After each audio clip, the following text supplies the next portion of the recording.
and you are watching by Soheir TV. I'm about to do a live interview with the amazing brand and trademark specialist. And right now I'm just trying to bring her live. Facebook is not really letting me, so let's try again. Hold on a little second. So this live is relevant to you if you have a business or if you want to try to launch a business very soon and you have questions regarding branding and trademark protection. Or if you have issues with branding and trademark protection, somebody copied your work, somebody came to you or told you that you copied their work, because that can also happen. Stick around because I'm having the expert lawyer Yasmin Hamdan who's going to cover this topic with me right here. In the meantime, you can just go ahead and take something to drink, and yeah, I am going to invite her in and we're going to start, and at the end we will be having a Q&A session. I think she is in here. Viewers. Okay. All right. And yes, we will have a Q&A session. So basically you get to ask your question to Yasmin as she is hopping in. Let me make sure that she comes in here so I can invite her in the live.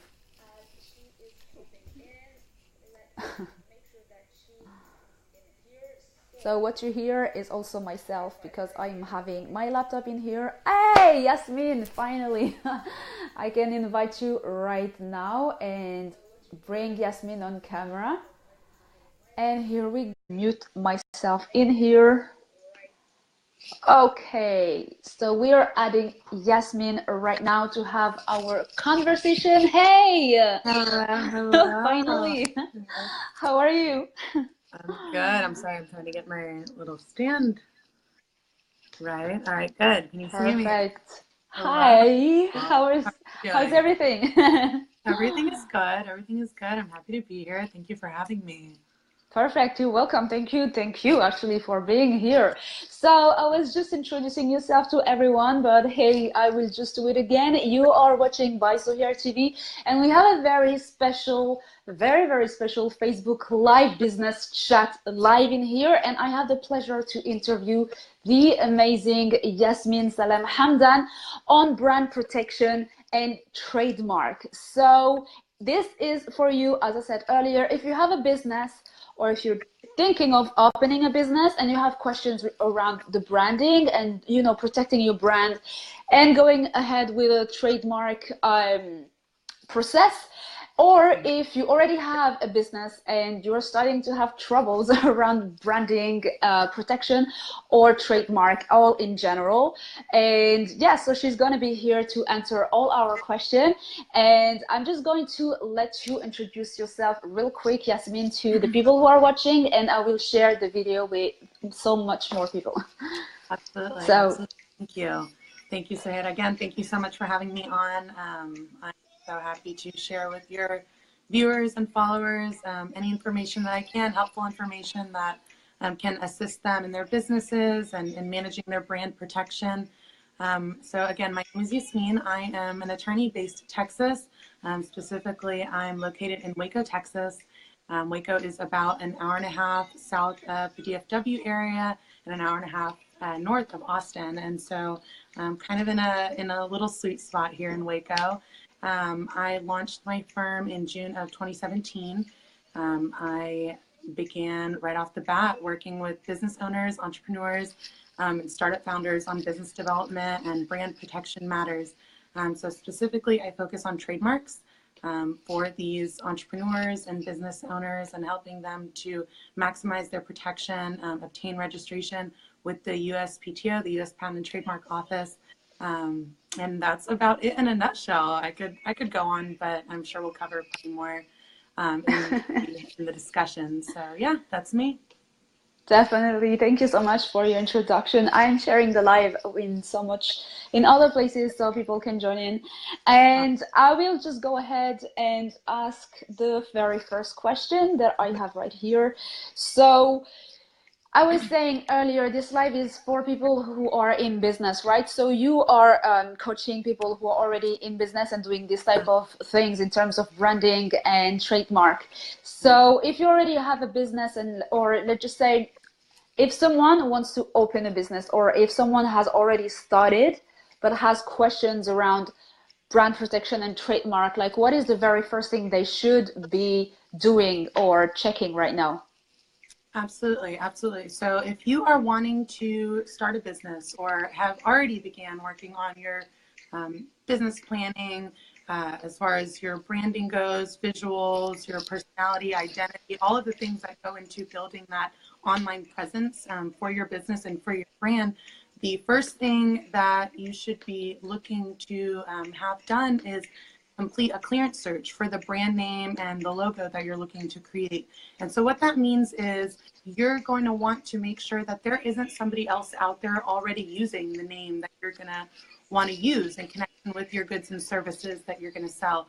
And so what you'll want to do is contact a business development attorney or a trademark attorney that can help you do that. So what that entails really is just going through the federal registry, the supplemental registry, domain names, entity names, things like that in your state and as well as across the country. Within the United States specifically is what I'm referencing. And ensuring that there isn't somebody already out there using that brand name.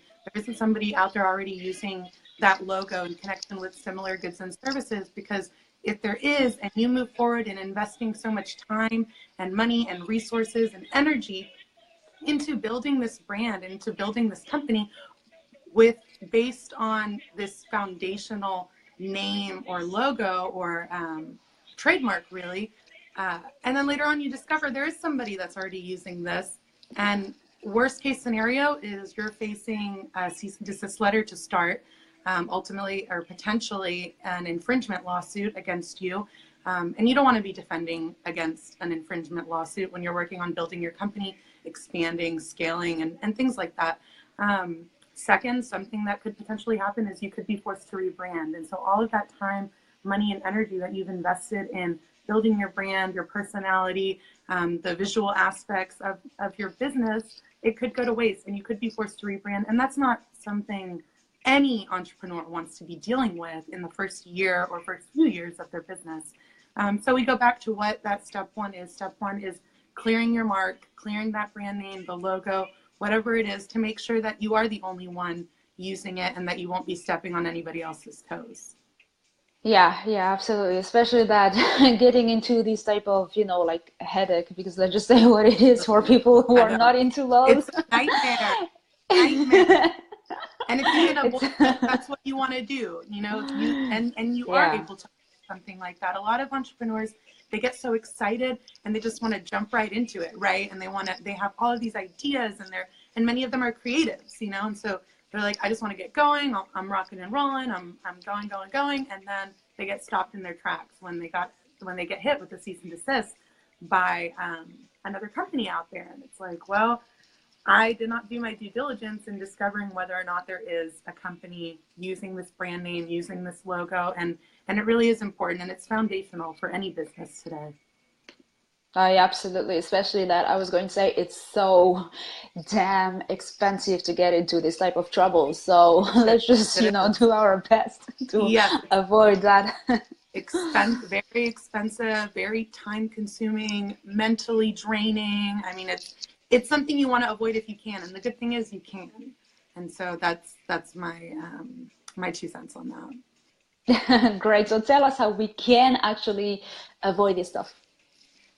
So again, going through whether or not you are just starting out, or if you already have an established business and you're already, providing these services, providing these goods, selling your product, putting whatever it is out there that you're doing, no matter what it is, you want to start with clearing your mark and making sure that nobody is out there using that mark already. You won't be conflicting with somebody else, to where when you do apply for your trademark registration with the USPTO, the U.S. Patent and Trademark Office, that they will be inclined to grant you that registration. And obtaining that registration, what that means is that you will possess the exclusive rights to using that mark, whether it's a brand name, whether it's a logo, whether it's a tagline, in connection with goods or services that you're selling in the market. Okay, yeah, great.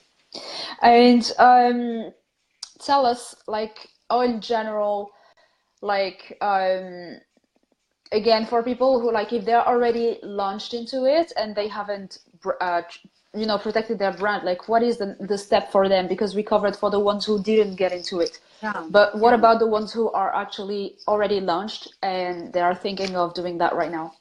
Absolutely. So for those that have already launched their businesses, they're already out there doing their thing, using that brand name or that logo in connection with the goods or services they're putting out in the market, it's never too late. You can still go, and you should still go through that clearance process to make sure that, one, you're not infringing on somebody else's, and two, at that point, to make sure there's not somebody infringing on your rights.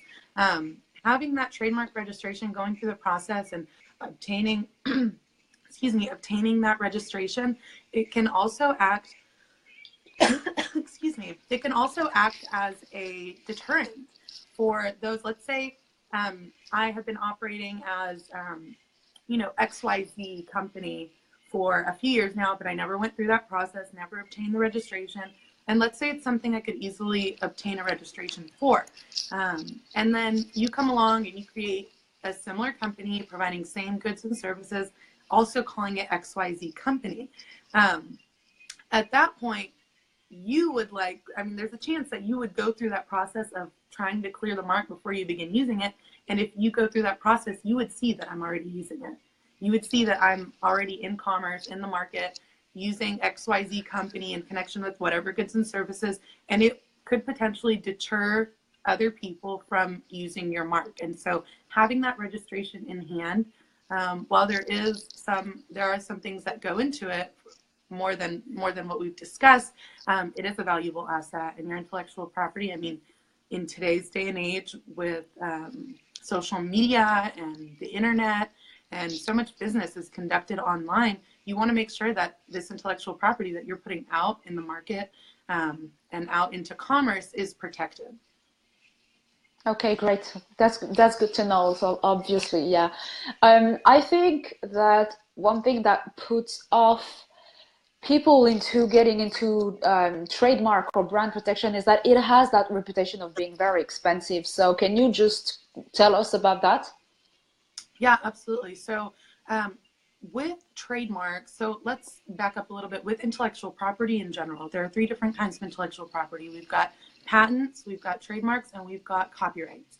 And so patents, on the one hand, those can end up to being very expensive. I mean, that could be $5,000, $10,000, $20,000, thousands and thousands of dollars can be invested in this patent, trying to obtain the registration for it and the protection for it. And so there is this this perception out there that intellectual property is very expensive to protect, and it can be.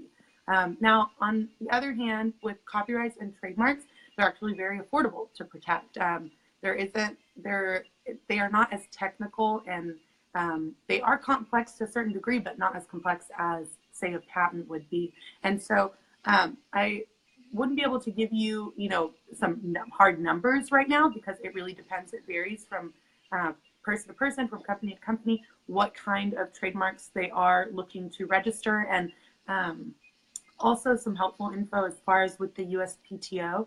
If you are looking to protect, let's say, your brand name, your logo, your trademark, your tagline, those are not bundled. So those would each be a separate trademark registration.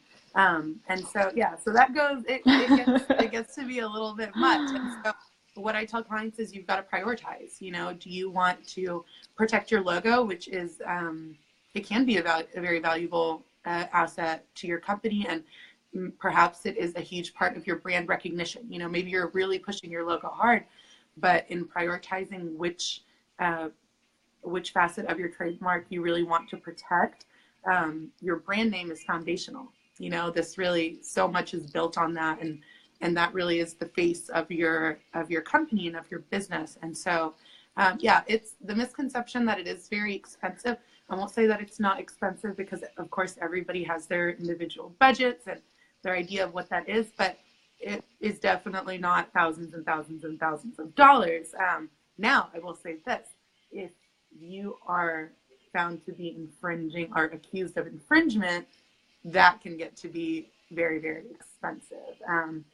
And the other way around also, if you have to, go after somebody for infringing on your mark because you just never had a registration, you never proved your use, they had no reason to know that you were using it, it can get to be very expensive to get somebody to stop using your mark. And then further on down the line, if you are forced to rebrand, it can get to be very expensive also to just revamp your entire business and personality for your brand. And so it can get to be very expensive, but this is not required legally. It's not required to get a registration. It's not required to go through a clearance search, but it is definitely due diligence and preventative, in my opinion. You lay that solid legal foundation so that later on you don't have to be doing damage control.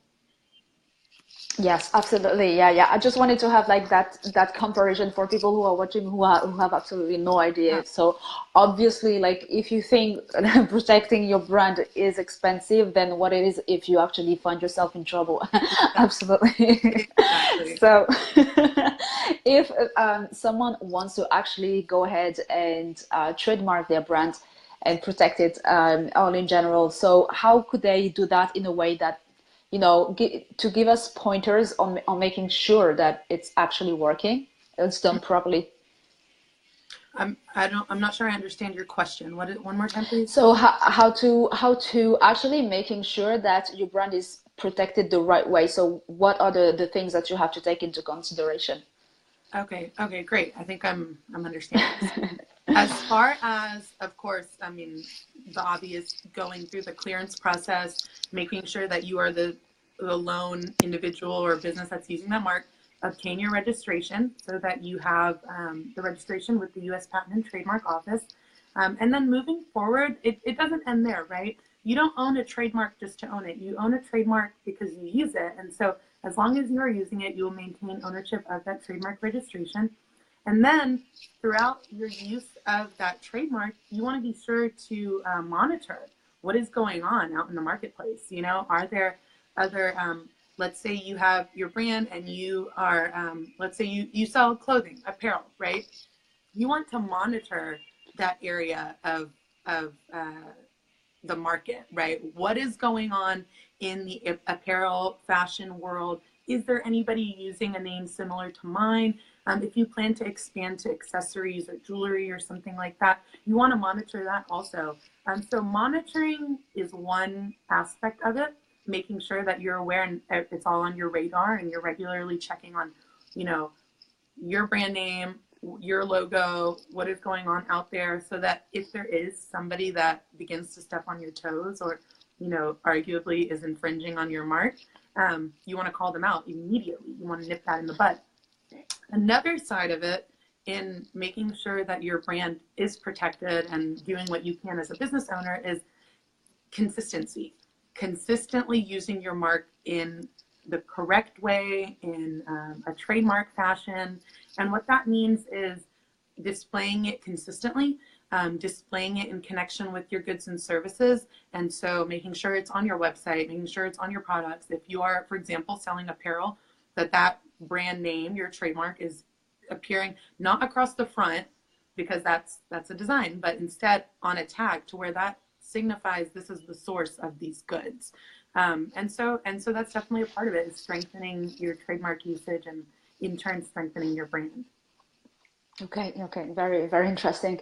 And in terms of going for trademark and brand protection, but on an international level, how that works? Like if someone, obviously they would protect their brands within their country, like we're talking about the United States here.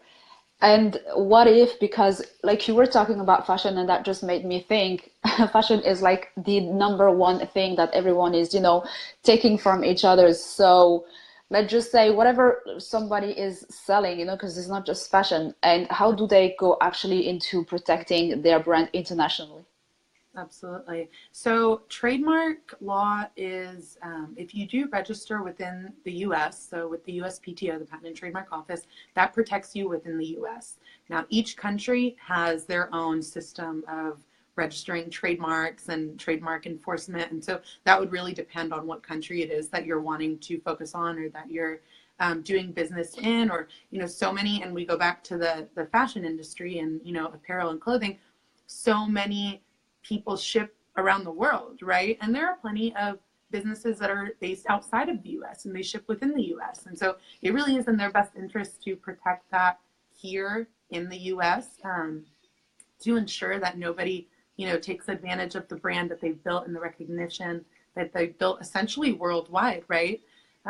And so, yeah, and to go back to your question, it really is a country by country basis. Each country has their own system. Now, I know that you are an e-commerce owner, and you have an apparel line now. So have you experienced that? Have you seen any infringers, either, you know, for yourself or with others? Well, in the fashion industry, like it's as an e-commerce owner, but also because I also worked for eBay, um, trust and safety department for 2 years, Yeah. so Oh, I that can't was even my imagine. specialty. I can't So imagine. Yeah, I've heard some that being a problem there. yeah, like it used to be a really big problem in this platform as well as many others. But then, like for me, like the way that I see it is the way that, because I worked for them, it taught me so much onto how I can protect my own brand, you know. And yeah, in terms of seeing others infringing my own brand, I think in the fashion area, you don't really see it in the logo or things like that. To really see it on the design itself. But then, like everyone, you know, gets ideas from everywhere, so you can't, it's really hard to prove. You just It is. know somebody took your idea. You feel Yeah. like proud about it, and sometimes you feel pissed about it because it Yeah. happens, you know. But that's normal. I think in the fashion area, I would say it's like the trickiest area when it comes to branding protection, and, you know, like protecting and not having people, you know, copying, because it's gonna happen anyways. But in other areas where, for example, technology and things like that, it's harder. But I would say that it's more I would push people to go more for it, you know. And I have a lot of contacts here who are life coach, or they're, you know, are doing things online and having their own packages, their own programs and things like that. And they do see others taking their copy, taking their words, taking their imaging and things like that. So like for intangible things that are not tangible, you know, like services and things like that, how would brand protection and trademark would apply in these cases? So if I'm understanding your question correctly, do you mean in terms of concept? So if I A have a very concept, and then way, the let it just say the sales page copy, because I have seen this happening so many times. yeah, you yeah, you come up online as a coach, and you do your product yeah, and your super beautiful program, and then you have your sales page, and the images, the logo, the sales copy in itself, all the copy, all the wording, it's just copied and paste. So yeah. for these people, how would they actually go into protecting their own brand? So something like that, as far as your written copy or photos or video or graphics that you've created and you're putting on your website, that is not a trademark right. That is actually a copyright. And so you have rights in that, since it is an original work of authorship. You created that, you put that out on your website or whatever it might be. And so that belongs to you, and that is a piece of intellectual property that you maintain ownership of. And so there are specific steps that we can take to enforce your copyright, to make sure that this individual is no longer going to be using it and does not benefit from it and from your hard work, because clearly it's not just, right? Yeah. You created this, you spent the time, you spent the energy, you did the work, and essentially it is not right. And so we are able to take certain steps that will enforce your rights and stop these individuals from doing so. And so I see that we have a comment from Lai. Hi, I Lai. need How to are check you? it. Become the face of the brand. So Good job, Yasmin and Soheir. Thank you. We're going to go into the Q&A session very, very, very soon. So if you have a question, drop it in the comments, and Yasmin will be there to answer for you. And I think that person just cut you in what you were saying. So if you want no, it's to okay. finish. I'm sorry, I didn't mean to. I got a little when I saw it. But yeah, so your question is, what can we do when that does take place? So as far as your copyright, so written works of authorship, original works like photography, videography, graphics, things like that, you have a copyright in that.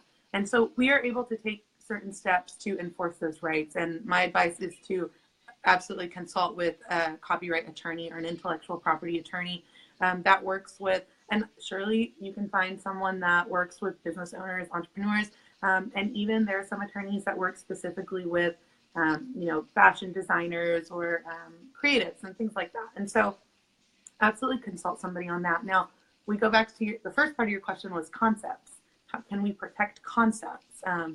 So a good analogy I like to use is Uber and Lyft, right? I know you're in France, right? So Yeah, we have that. Operating there. Okay, so both companies are operating there.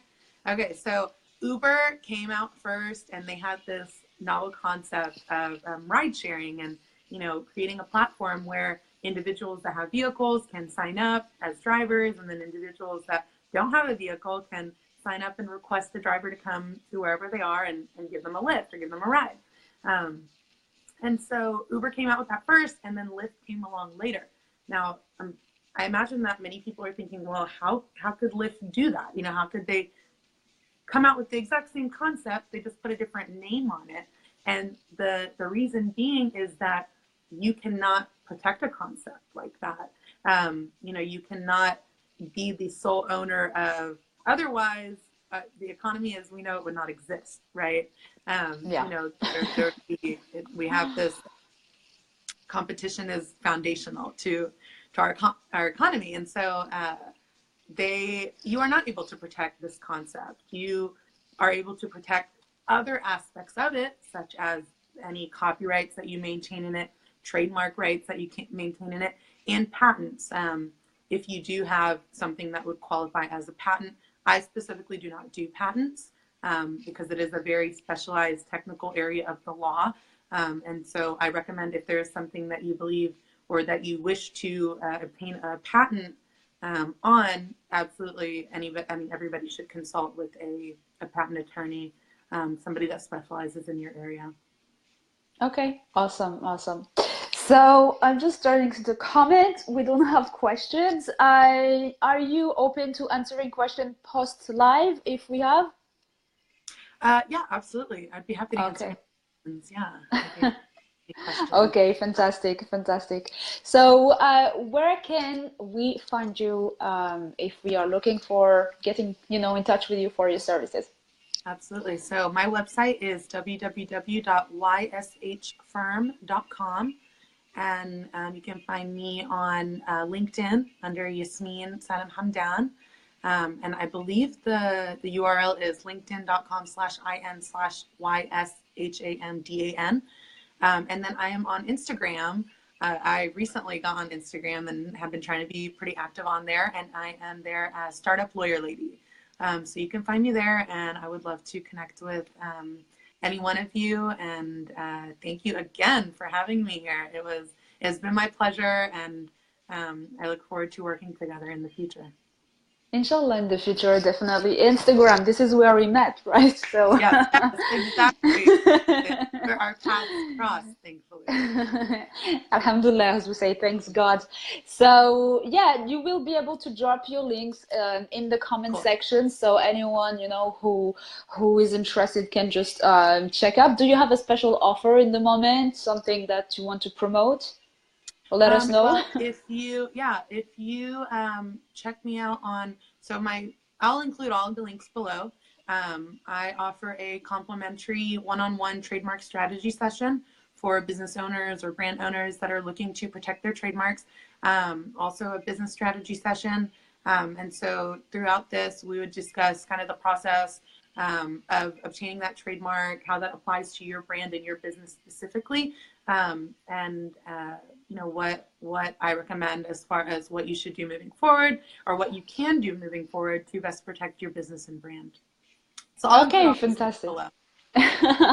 Awesome, fantastic. So thank you so much for joining this live video. I see people tuning in right now. If you have questions, we can stay just to answer. Otherwise, we'll drop off. And great job, Luai. Thank you so much. Thank you, I appreciate it. Otherwise, otherwise, you can just drop your question in the comment, and Yasmin will be there to answer as soon as she can. Yasmin, thank you so much for your time, and it's been my absolute pleasure and honor to have you here live.